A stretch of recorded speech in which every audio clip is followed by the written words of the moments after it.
Hello students, welcome back to BIMT YouTube channel. Last lecture काल में हमने micro processor के बारे में पढ़ा था। आज हम वही टॉपिक कंटिन्यू करेंगे, बट मैंने एक बार सोच रही जो हमने लास्ट लेक्चर में किया था उसको एक बार हम रिवाइज कर लेते हैं, उसके बाद में हम आगे को कंटिन्यू करेंगे। So let's start. Micro processor structure क्या होता है और डिजिटल कंप्यूटर्स क्या होता है। अब डिजिटल कंप्यूटर क्या होता है? A digital computer is a multipurpose programmable machine that reads binary instructions from its memory, accepts binary data as input and processes data according to those instructions and provide result as output. कोई भी digital computer एक multipurpose programmable machine होती है जो binary instructions को उसकी memory में से पढ़ती है, बाइनरी डेटा को इनपुट की तरह एक्सेप्ट करती है और डेटा को प्रोसेस करती है उन इंस्ट्रक्शंस के बेसिस पे, उसके बाद में रिजल्ट प्रोवाइड करती है आउटपुट। अब बेसिक कंप्यूटर सिस्टम ऑर्गेनाइजेशन क्या होता है? Now let's study that what is the basic computer system organisation.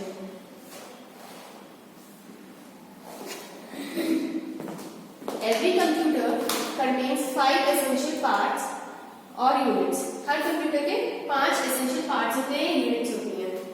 उनमें होता है ALU arithmetic logic unit, number 2 होता है कंट्रोल यूनिट, नंबर 3 होता है मेमोरी यूनिट, नंबर 4 होता है इनपुट यूनिट और फिफ्थ होता है द आउटपुट यूनिट। ठीक, अब अरिथमेटिक लॉजिक यूनिट क्या होती है? Arithmetic and logic unit. The arithmetic and logic unit is that part of computer that actually performs arithmetic and logical operations on data. All other elements of the computer system, control unit, register, memory, input, output are there mainly to bring data into the ALU to process and then to take the results back out. जो ALU होती है वो computer का वो part होता है जो actually arithmetic या लॉजिकल ऑपरेशंस परफॉर्म करता है किसी भी डेटा पे।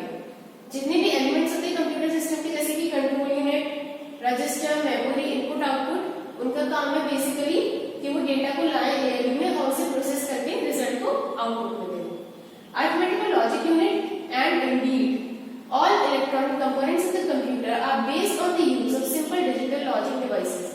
जो ALU होती है वो और स्पेशली जो इलेक्ट्रॉनिक कंपोनेंट्स होते हैं कंप्यूटर के वो बेस्ड होते हैं सिंपल डिजिटल लॉजिक डिवाइसेस पे जो बाइनरी डिजिट्स को स्टोर करते हैं और परफॉर्म करते हैं simple Boolean logic operations. Data are presented to the ALU in registers.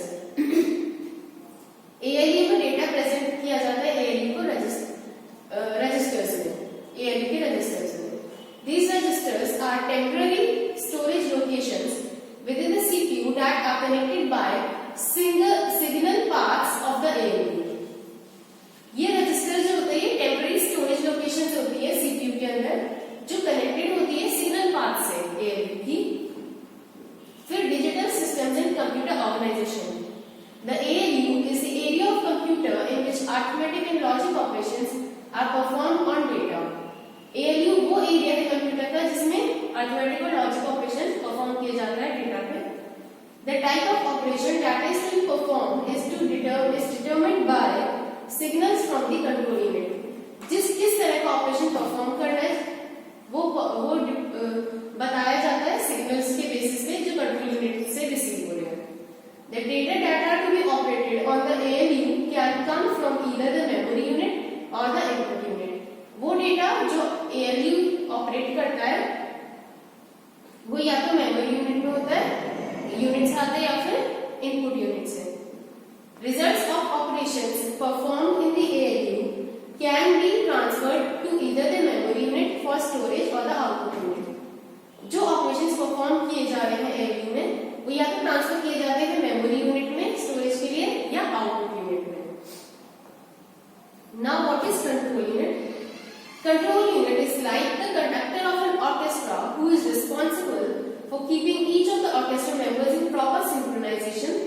This unit contains logic and timing circuits that generate the proper signals necessary to execute each instruction in a program. Control unit उस तरह से suppose कि band का वो हो गया, band का कोई ऑर्केस्ट्रा का या फिर बैंड का कोई मेन वो हो गया जो सबको कंट्रोल कर रहा है कि भाई तुम्हें इस टाइम पे प्ले करना है, तुम्हें इस टाइम पे करना है। तो कंट्रोल यूनिट उसी की तरह होती है। वो क्या करती है कि सिंक्रोनाइजेशन में रखती है कि सारे ऑपरेशंस, ये सारे सिग्नल रनर्स एग्जीक्यूट हो, नेसेसरी इंस्ट्रक्शन एग्जीक्यूट हो, और किस टाइम में हो, किस तरह से हो, ये सब कंट्रोल यूनिट पे डिपेंड करता है। The control unit फेचेस an instruction from memory by sending end address and read command. Control unit क्या करती है, कोई भी इंस्ट्रक्शन लेके मेमोरी से और से किसी भी एड्रेस पे सेंड करती है रीड कमांड की हेल्प से। The instruction word stored at the memory location is then transferred to the control unit. अब जो इंस्ट्रक्शन वर्ड होता है वो स्टोर किया जाता है मेमोरी लोकेशन पे और फिर ट्रांसफर कर दिया जाता है कंट्रोल यूनिट पे। This instruction word, which is in some form of binary code, is then decoded by logic circuitry in the control unit to determine which instruction is being called for. ये instruction word जो किसी binary code के form में होता है उसे decode किया जाता है लॉजिक सर्किटरी में जो कि कंट्रोल यूनिट पे होती है, और वो डिटरमाइन करती है कि कौन सा इंस्ट्रक्शन किस टाइम पे बुलाया गया है। The control unit uses this information to send the proper signals to the rest of the units in order to execute the specified operation. जो कंट्रोल यूनिट होती है वो इस इंफॉर्मेशन को यूज करती है सिग्नल्स भेजने के लिए सारी यूनिट्स में, जिससे वो एग्जीक्यूट कर सके कोई भी specified operation. This sequence of fetching an instruction code and then executing the indicated operation is repeated over and over by the control unit. ये जो सीक्वेंस होता है इंस्ट्रक्शन कोड फेच करता है और एग्जीक्यूट करता है ऑपरेशंस को, जो कि रिपीट किए जाते हैं एक के बाद एक कंट्रोल यूनिट में। Memory unit. The memory section usually consists of a mixture of RAM and ROM. It may also have magnetic floppy disk, magnetic hard disk, or laser optical disk. Memory has two purposes. The first purpose is to store the instructions and that the computer is to perform. The second purpose of the memory is to store the data to be operated on by the program. जो memory section होता है उसमें RAM भी होता है, उसमें रोम भी होता है। इसमें मैग्नेटिक फ्लॉपी डिस्क भी होती है, मैग्नेटिक हार्ड डिस्क भी होती है और लेजर ऑप्टिकल डिस्क होती है। मेमोरी के दो पर्पस होते हैं। पहला पर्पस होता है कि इंस्ट्रक्शन को स्टोर करें जो कंप्यूटर को परफॉर्म करना है उसके। सेकंड पर्पस है कि मेमोरी का कि ये स्टोर करे डेटा को जो ऑपरेट किया जाना है किसी भी प्रोग्राम में। मेमोरी स्टोर करती है इंस्ट्रक्शन को, डेटा को बाइनरी डिजिट्स की तरह। बस क्या हो गया, two different size arrow are used, the larger arrow represent data और information that actually consist of a relatively large number of parallel lines. दो अलग अलग साइज के एरो यूज किए जाते हैं। जो बड़ा वाला एरो होता है वो रिप्रेजेंट करता है डेटा या इंफॉर्मेशन को जिसमें बहुत सारी पैरेलल लाइंस होती है। जो स्मॉलर एरो होता है वो कंट्रोल सिग्नल्स को रिप्रेजेंट करता है जो इंक्लूड करता है नॉर्मली बहुत ही few lines. The various arrows are also numbered to allow easy reference to them in following descriptions. बहुत सारे arrows नंबर किए जाते हैं इजी रेफरेंस के लिए इन डिस्क्रिप्शंस में। These components are common communication path called bus. In components को हम बस कहते हैं। अब माइक्रोप्रोसेसर आर्किटेक्चर में क्या क्या आता है? पहला आता है एड्रेस बस। एड्रेस बस क्या होती है? Address bus is a unidirectional बस। ये यूनिडायरेक्शनल बस होती है क्योंकि ये एक ही डायरेक्शन में फ्लो करती है। किस डायरेक्शन में? सीपीयू से मेमोरी तक या इनपुट आउटपुट एलिमेंट्स तक। The CPU alone can place logic levels on the lines of the address bus, thereby generating 2 to the power 16 different possible addresses. ये किस्म क्या होता है? इसका इंफॉर्मेशन CPU से मेमोरी तक या इनपुट आउटपुट एलिमेंट्स तक फ्लो करेगी। अब CPU अकेला ही लॉजिक लेवल्स को जो लाइंस पे हैं एड्रेस बस पे प्लेस कर सकते हैं और क्या जनरेट करता है? 2 की power 16 different possible addresses generate करता है। Each of these addresses correspond to one memory location और one input output element. ये हर एड्रेस एक मेमोरी लोकेशन से correspond करता है या एक इनपुट आउटपुट एलिमेंट से। When the CPU wants to communicate with a certain memory location or input output device, it places the appropriate 16-bit address code on its 16 address pin outputs. जब भी CPU को communicate करना होता है, चाहे वो read करना हो या राइट करना हो, किसी भी मेमोरी लोकेशन से या किसी input output device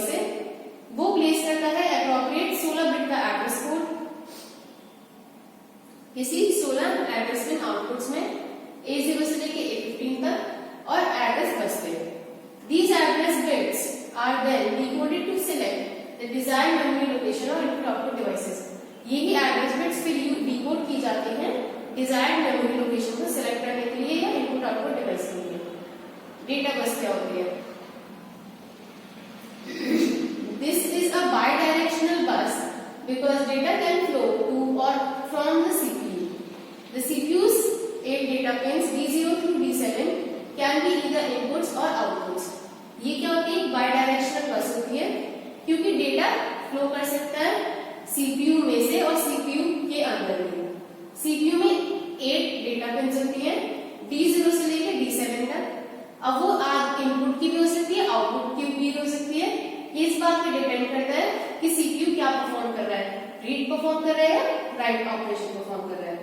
during data bus by the memory और input output element, during a write operation the CPU's data pins act as output and place data on the data bus which are then sent to the selected memory or input output element. In all cases, the transmitted data words are 8 bits wide because the CPU handles 8-bit data words, making this an 8-bit microcomputer. अगर suppose CPU write operation perform कर रहा है तो वो क्या करेगा? 8 data pins use करेगा और आउटपुट की तरह उन्हें एक्ट करेगा, मतलब डेटा को इस पे रखेगा और भेज देगा। ठीक है। अब कंट्रोल बस क्या होती है?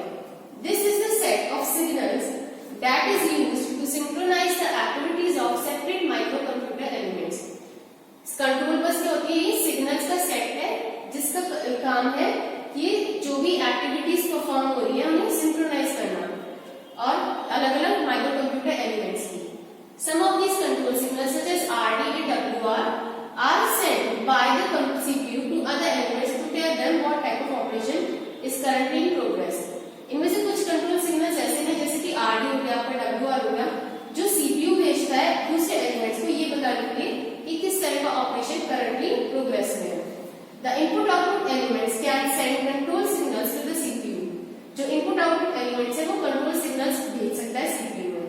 An example is the rest input RES of the CPU, which when driven low causes the CPU to reset to a particular starting state. इसका एग्जाम्पल है एक रेस्ट इनपुट CPU का, जिसे जब भी लो में परफॉर्म किया तो फिर वो CPU को रीसेट कर देगा एक पर्टिकुलर स्टार्टिंग स्टेट पे। अब मेमोरी यूनिट क्या होती है?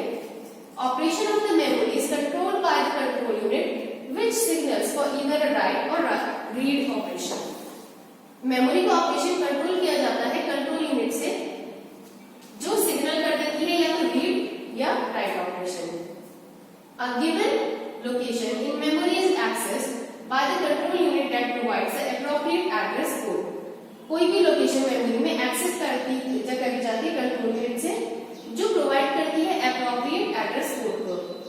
Information can be written into memory from the ALU or the input unit again under control of the control unit. जो भी इंफॉर्मेशन है वो मेमोरी में लिख दी जाती है ALU से या इनपुट यूनिट से कंट्रोल यूनिट के कंट्रोल में। Information can be read from memory into the ALU or into the output unit. जो भी इंफॉर्मेशन होती है वो रीड कर दी जाती है मेमोरी में ALU से और आउटपुट यूनिट से। अब इनपुट यूनिट क्या होती है? The input unit consists of all the devices used to take information and data that are external to the computer and put them into memory unit or the ALU. Input unit consist करती है उन सारे devices को जो information जिनका काम होता है information लेना और data को लेना जो external है computer के लिए और उन्हें वापस memory unit में या ALU में रख देना। The control unit determines whether the input information is sent. Control unit ही बताती है कि क्या जो ये बताती है कि जो इनपुट इंफॉर्मेशन है क्या वो भेज दी गई है, और the input unit is used to enter the program and data into memory unit or into the ALU from an external device. Input unit का एक काम ये भी है कि वो प्रोग्राम को एंटर करेगी, ये डेटा को एंटर करेगी मेमोरी यूनिट में या फिर ALU में किसी एक्सटर्नल डिवाइस से किसी भी प्रोग्राम के एग्जीक्यूशन के टाइम पे। Some of the common input devices are keyboards, joysticks, mouse, OCR, OMR etcetera. Common input devices क्या होते हैं? कीबोर्ड्स हो गया आपका, जॉयस्टिक हो गया, माउस हो गया, OCR हो गया, OMR हो गया। अब आपके कुछ टॉपिक्स रह गए जैसे आउटपुट यूनिट, इंटरफेसिंग, CPU, ठीक।